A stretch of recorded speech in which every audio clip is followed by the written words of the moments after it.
thing about life is people gonna talk about you regardless of what you're doing. So stay focused, stay on your grind, and pay them the mind.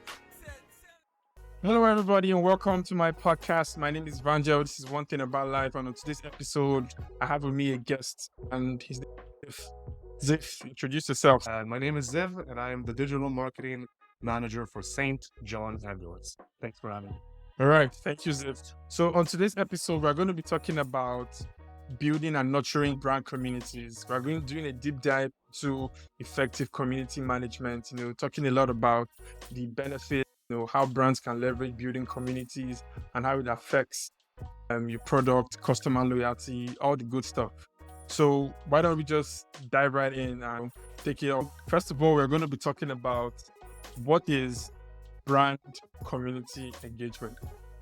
I don't know how to. There's so many descriptions and explanations for this. I will say though that when it comes to community engagement specifically, branded or not branded, it's type of content that instead of being super general and super just random, it's more targeted towards the people that you live with in the community. So if it's an upcoming event, or if you're promoting a course or training that is happening locally, that you would want more people within the community to participate in. Right? Mm-hmm. So when you're creating branded content and when you're even posting on social media, posts that are targeted towards that training or whatever event you're doing, you want it to be not only relevant, but also local to the people that are actually going to be attending that event. Okay, cool. All right, thank you so much for that. So what do you think we're trying to achieve through community engagement? Well, I think that as someone who works in marketing and as someone who's looking at data 24/7, even when I'm not at work, what I see more and more often is that if you're posting something on social that has more of a general vibe to it, either if it's a course you're trying to sell, or if it's just a general initiative that's happening nationally, or a trend even that's happening globally, people are becoming very desensitized to what they see on social media. However, when you have something that's very local, maybe have some people that are tagged in it of someone that you might know, or even someone from school or from work, you tend to be a lot more engaged, a lot more curious about that content. So I think that whenever you're trying to promote something, always take a look at what you already have and try to target it towards more local people that are within your community. You'll get much more engagement out of it, and overall you'll just get much better click-through rate because it's more relevant to the people in the area. Okay, cool. So what would you say about building communities across borders? That's tough. So that's a difficult question. Let me ask you this then. What exactly you're trying to promote across borders that would be nice to have as a community content? Well, I think at the end of the day, though, I think it's still vital to localize it. Yeah. Right. So even if you have an international community, Yeah. have your community managers in each geographical location that localizes the content and engagement with those individual people in that geographical region. Because things that we might like here in Canada, it's not the same thing that will apply somewhere in Australia, right? Even if we both have love for the same brand. Yeah. So that's my 2 cents. I agree with that. And I think, but it also really depends on what you're trying to promote, right?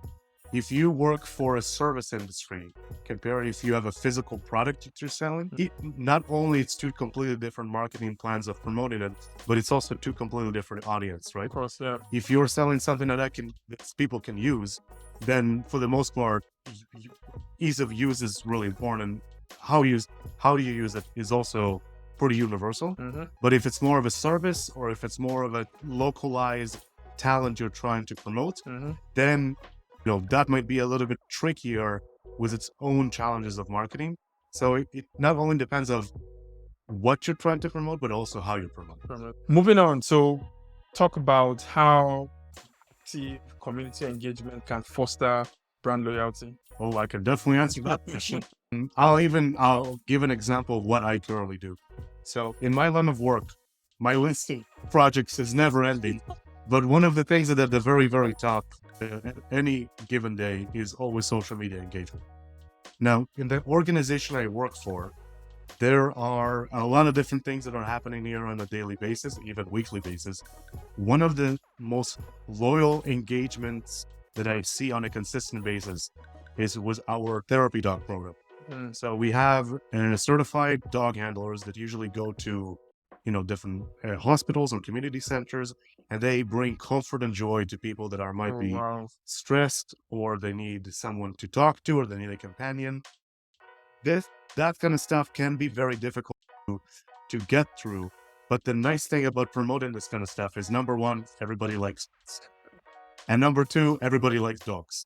So as soon as you have content that has a dog being called cute and doggy, and then you have somebody right next to it who shows some sort of a happiness emotion or joy, having both of those two factors in mind, and having the fact that all the people who are engaged with the program, meaning handlers, different volunteers, maybe people that are directly affected by that, having all of that audience on social media and having targeted posts and sometimes even ads towards them, just makes things much easier on my end, because everybody are already engaged and you're just also amplifying that engagement. So one of the few things here that has an immediate human connection to it.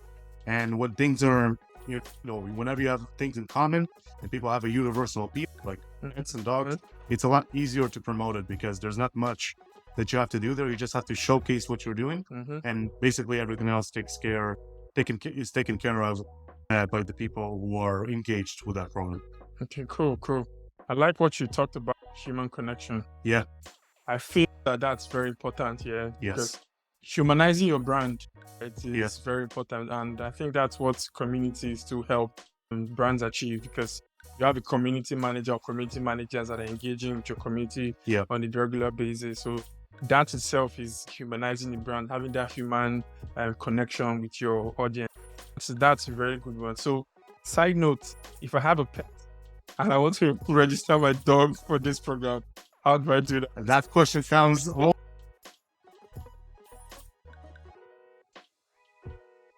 the time. I'm not even operating the program, but I already have my automated prompt for this answer. The quick answer and the short answer is, there's currently a 2-year backlog on everybody who's want to apply to it. And right now we're fully booked with a bunch of events that are happening on a weekly basis. So if you have a dog, number one, it needs to go through a really rigorous phase of test in order to even become a therapy dog. And in order for you to even get to that place, you'll need to wait at least 2 years. Wow. So it's a very in-demand program right now. It's definitely a success. Absolutely. All right. Okay, so moving on, let's talk about creating these communities, right? So what are the factors, what are the things that the brand needs to consider in order to create, if they want to start creating a community? I think that it really depends on what the brand is selling and what the brand wants to get out of its messaging. So if we take St. John Ambulance, for example, and St. John Ambulance is one of the oldest non-profit charitable organizations in Canada. As you walk through the building, there's a lot of first aid classes here happening 24/7. I mentioned earlier about the therapy dog program. There's also other volunteer initiatives that are being funded by the sales of our first aid training, first aid kits and AEDs. All of this information is just a company background, right? It might be relevant to you. It definitely is relevant to me because I work here. But when it comes to creating content around it, not everything can become content. So if it has a community aspect, if someone can directly engage with the organization, if they can contribute something to the organization, if they can get something out of it, those are all very different purposes that content needs to be promoting. And I know in my case, it's sometimes difficult to decide what is worth promoting on social media and what is just worth promoting as maybe a paid advertising through Google or just an ad on Facebook or Instagram. So a lot of what I do on a daily basis is to hear and listen to what my teammates are saying. If there's anything that is worth promoting, gonna have to make the strategic decision of how to promote it. But will say that 9 times out of 10, if it has to do with dogs, and if it has to do with specific community engagement events, and if it's something we're sponsoring, if it's something that we're hosting, if it's somewhere that we have a physical booth in where we can talk to people directly, that is a great content to go on social, because you tell people what we're doing, you're telling people where we're at, and you're telling people how to directly reach to us. And once they directly reach to us in person or even through social, it's a lot easier to take the steps from there. I'll even share that when I first started, I thought that every post should be a community post, and it's definitely not the case. Yes, it's important for us to sell kits. Yes, it's important for us to promote our first aid training. And to some degree, you can argue it's a great community initiative. But if I'm just scrolling on social media, the likelihood of me clicking that if I don't directly need it is very low. The likelihood of me of being tired or stressed or bored and seeing a dog photo and liking it and seeing what the comments are saying is much higher. So it really depends on what you're trying to promote, and it really depends on what type of initiative you have in your community that you want to capitalize on. Cool. Thank you for that. All right, thank you for that. Moving on. So what is the importance of maintaining consistency, right, with your brand and also in your community, right, to make sure that you're not losing your brand voice, because community spiral out of your control. Yeah. The shortest answer for that is a 2-word answer: content count. I think when you schedule everything in advance, ahead of time, what key community events or initiatives you're doing, it's a lot easier to work around it. It's very difficult to do things on the fly. And when I say that, I will say that there were a few months that that's kind of what I did. I didn't schedule anything, and I kind of went by what people told me. There's benefits of doing both. What I'm seeing more and more is that if there's something that I can promote from a sales perspective, it's better for me to schedule it. From a community services perspective, obviously, if I know stuff in advance, I can definitely schedule it or maybe announce it on social media. But sometimes there's just some random events I need to go to, or maybe some initiatives or conferences that therapy dog teams will be going to, or anything else that's related with the community. And that aspect, it's just better to me go there, post stuff on the fly, and kind of do guerrilla marketing, so to speak, of just me taking photos and taking videos there and posting it as I do. Because if I try to schedule everything, I end up not scheduling anything. And if I don't schedule anything, then I can't really track proper engagement. So I think it's a double-edged sword where you need to know what edge to cut it in. But having a content calendar is definitely a really good step in the right direction. What do you think about trend jacking? I think that it really depends on what type of brand you're working on. If you, and let's just say a random example here. If you work in an industry that sells apparel, so clothing, if you work in an industry that maybe sells consumer goods, whether it's electronics or anything else that people are consuming, I do think that there's some benefit there of kind of trend jacking and doing that sort of thing, because it's a broad enough industry that anybody who, if you sell phones or if you sell clothes, everybody needs clothes and everybody's using their phones. It makes sense to do trend jacking there. When you're kind of a nonprofit and when you have like specific events that are relevant to your initiatives, when there's more of a community aspect, it's almost like, I like to use the term village mentality. Like if you have your own little village and you have your own rituals and your own tradition that you're following, you don't necessarily care what other tribes or other villages are doing. But when you're in your own kind of bubble, it's kind of weird to trend jack, because maybe the people that live in your community don't care too much about it, but they care more about, what's going to be happening next week on Tuesday. Where is that team going to be going to? That to me is an example of where not using it is probably better. And the other thing that I will just say, and this is just my personal opinion about it, this has nothing to do with what I do for work, it's just bluntly my personal opinion. I personally don't like it because I find it to be a very lazy way to be relevant. TikTok is a great example. Every Wednesday, there's a new trend going on. And sometimes it's a good trend. Most of the time it's not, right? I think that when I don't know what it used to be called. I think it was like Vivis Licks or something. Okay. Where students in high schools basically stole school equipment and took photos and videos of it and bragged about their friends about what they stole. That if you work in an industry and you're trying to capitalize on trending, you will look at them and be like, oh, if you do that, that's probably good for our brand. If you're just a random, average Joe and you do that, that's one thing. But that just shows you that if you always do what the flock is doing, it's not necessarily always the right thing. So being original and coming up with your own trend maybe is the way to do it, especially if it's a small or a nonprofit business. Okay, cool. Another example, but that is a positive example though. Trend jacking. So recently, I think that happened a couple of days ago. Netflix Yeah. and Prime. Yeah. Yes. So the welcome screen. Who is watching? Everybody that has our password. Yeah. And that did very well. But that just shows that's such a general example, right? Because everybody watches stuff and everybody to some degree have one or the other. And it's not something that it's not a physical that you have to do. It's just you take a photo.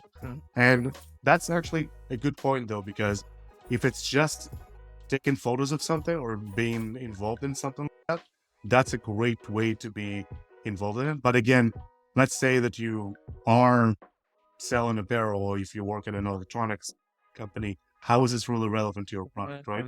It's more of a for the public consumer. But when it comes to specifically branded content that has a trend jacking aspect to it, it's a hit or miss. So you really need to know what to promote and how to promote it. Yeah, sure. I agree. Okay, so moving on, let's talk about feedback from your community. Ooh, So that's a good question.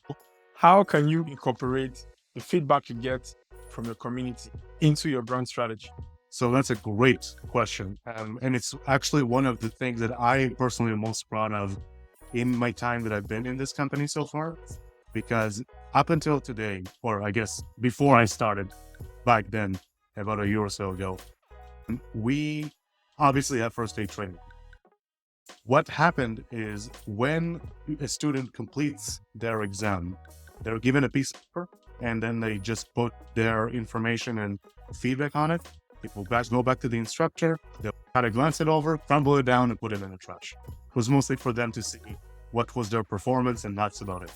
What I did when I first started is I created a Microsoft Forms post-training survey with a bunch of targeted questions and a bunch of questions that are related to community services. So questions like, outside of what did you enjoy the most about the training, other questions that were relevant would be, what other courses are you looking to register to, or what else would you like to learn from St. John Ambulance, or what other initiatives you would actually want to be involved in, what type of changes do you want to see, questions like that.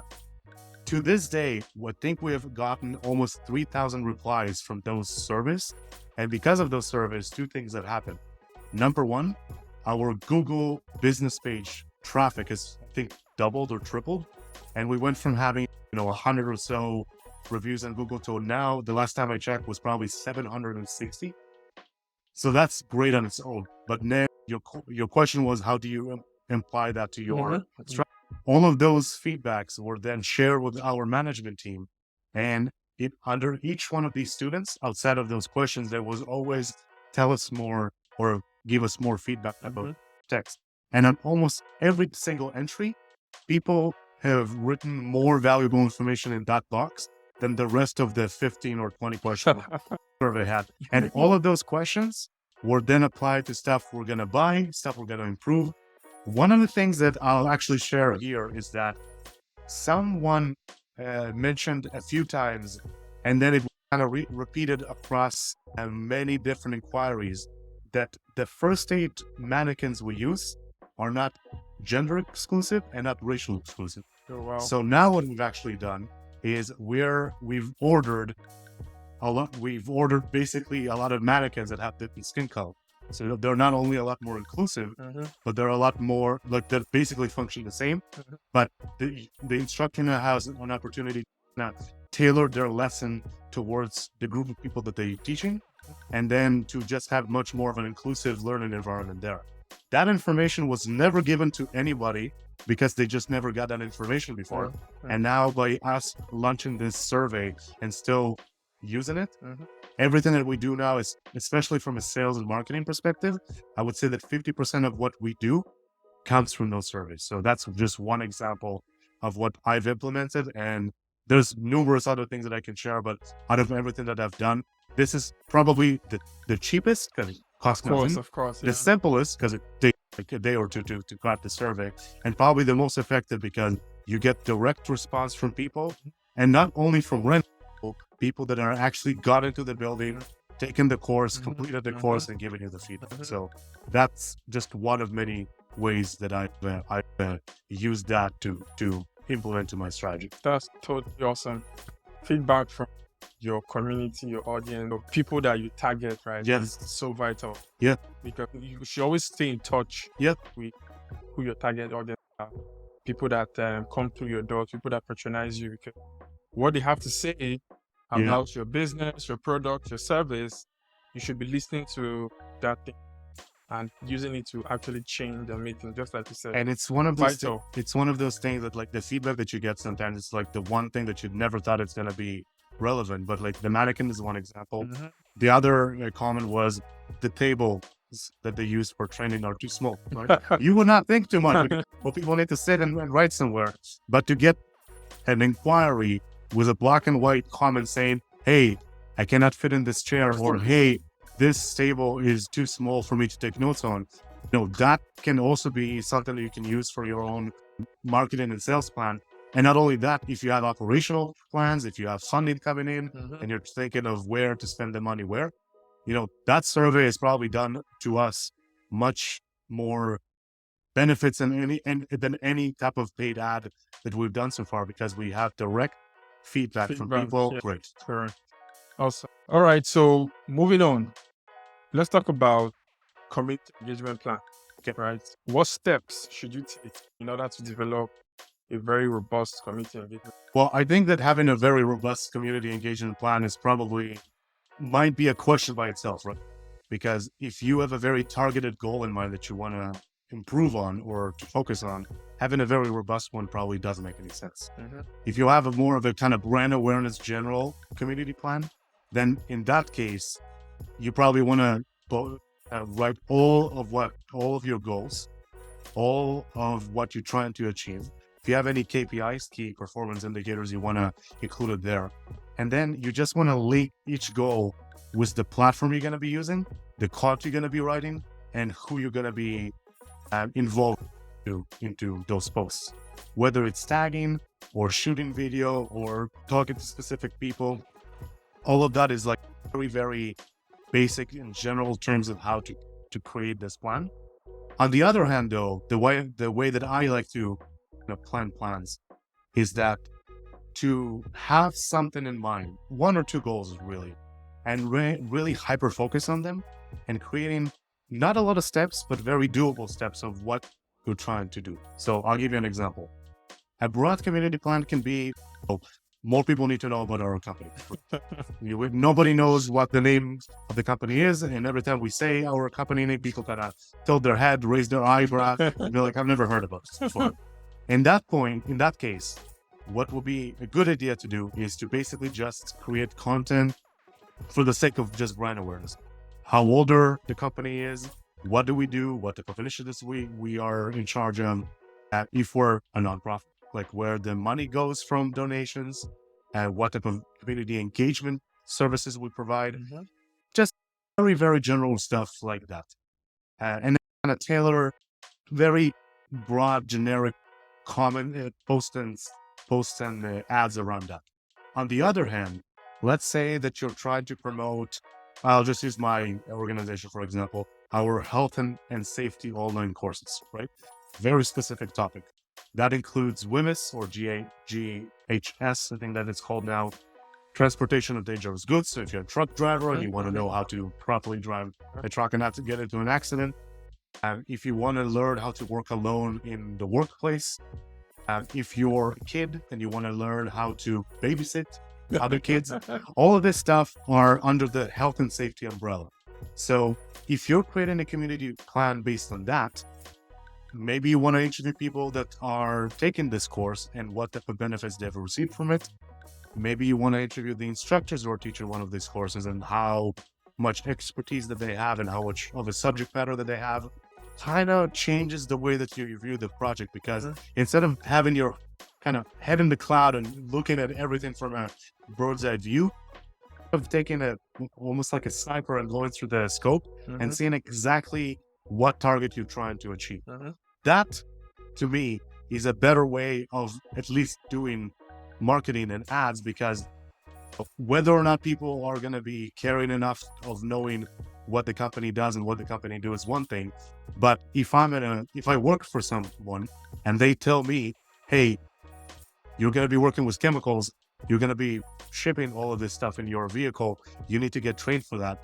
My searching and my targeting will be much more precise and specific, rather than if I just go on Facebook and scroll through things.